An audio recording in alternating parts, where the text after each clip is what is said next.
If you've ever struggled with things that have blocked you from doing creative work, then today's video is for you. I want to dive into 3 of the biggest causes of creative block and tell you how you can overcome them. Let's get to it.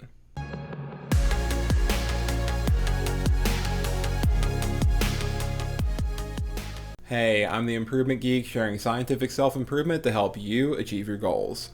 Whether you've been creating for a while or you haven't even started yet, you probably encountered some things that have blocked you from making any creative progress. In today's video, I want to talk about 3 of the biggest causes of creative block and tell you how you can overcome them so you can start turning your creative ideas into reality. Let's get started with number 1, procrastination.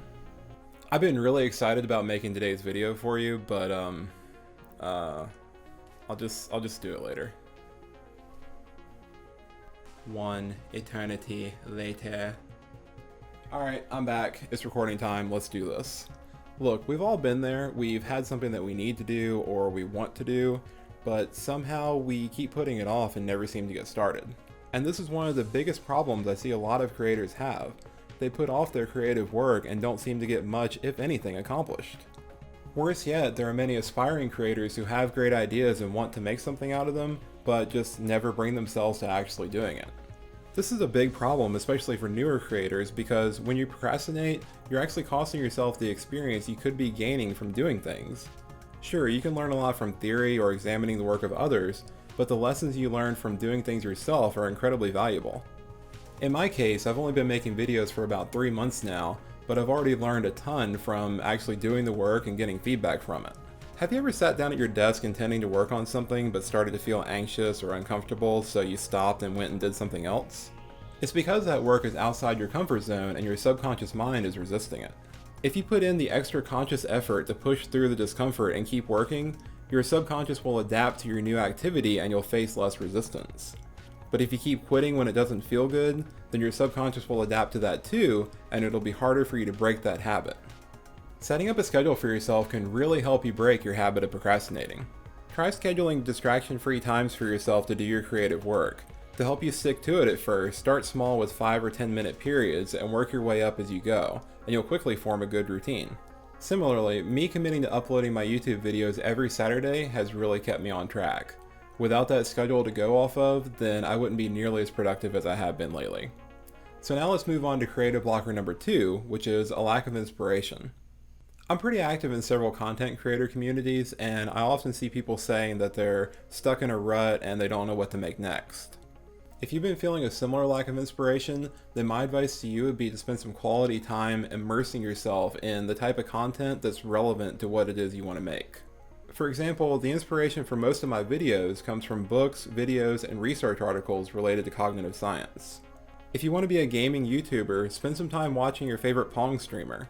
If you want to be a musician, actively listen to your favorite musician's songs and think about what it is about them that sets them apart to you. If you engross yourself in content that's related to what you want to create, then your subconscious mind is going to start forming connections between the two, leading to sudden bursts of inspiration just like the one that led to me becoming the Improvement Geek. The third creative block is not knowing where to find knowledge. Up until recently, a lot of my procrastination, especially when I was in college, came from me not knowing how to do something, and even worse, not knowing what to do to find the information I needed. This caused me to get paralyzed and not be able to start working on something until I absolutely had to because of some deadline. But without a deadline, I would put things like learning music production off indefinitely if I didn't know how to do it. There's an incredible amount of free resources on the internet about how you can do nearly anything you can dream of. All you have to do is track them down and start using them. But be careful. It's really easy to start spending all your time learning and none actually doing, so be mindful of that and try to find a balance. Another great way to learn is by building your network of creators in your field through social media, online communities, and in-person meetups. If you haven't been doing this already, I suggest starting by getting on Twitter and Reddit, searching for people and groups related to what you're interested in, and joining in their conversations. It may seem overwhelming at first, but as you do it, it'll get a lot easier and you'll find more people and places that fit what you do. By the way, if your creative medium has any kind of video editing or personal branding aspect to it, then I highly recommend checking out Roberto Blake, Think Media, Nick Nimmin, Brian G. Johnson, and Jacob King.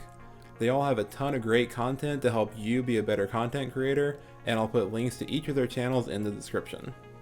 As for me, I upload new scientific self-improvement videos every Saturday morning, so subscribe if you'd like to see more, and I'll see you in the next one.